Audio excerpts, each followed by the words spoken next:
S'enivrer est un péché, qu'il s'agisse d'alcool, de drogue ou d'un autre comportement addictif. Jésus a dit, vous ne pouvez servir deux maîtres, Matthieu 6, 24. Lorsque nous nous enivrons d'alcool ou de drogue, nous servons un maître autre que le Seigneur. Boire de l'alcool fait l'objet de débats au sein de l'Église depuis des siècles. Il y a quelques années, la majorité des chrétiens considéraient que boire de l'alcool, quelle que soit la quantité, était un péché.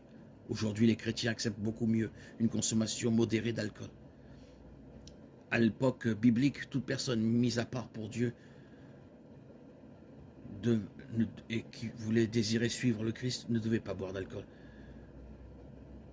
Et cela signifie de choisir de ne pas suivre nos anciennes habitudes et notre mode de vie pécheur. Nous ne pouvons pas suivre Jésus et suivre en même temps l'ivrognerie, l'immoralité ou la pensée mondaine. Galates 2, 20, Romains 6, 1, 6. Ces deux choses vont dans des directions opposées.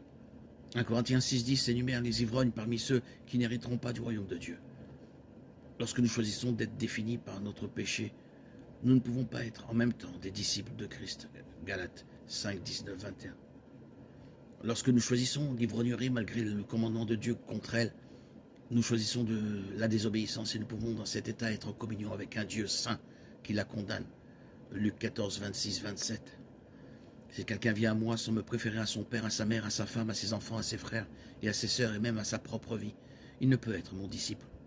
Celui qui ne porte pas sa croix, ne me suit pas, ne peut être mon disciple. Matthieu 10, 37, 38. Celui qui aime son père ou sa mère plus que moi n'est pas digne de moi.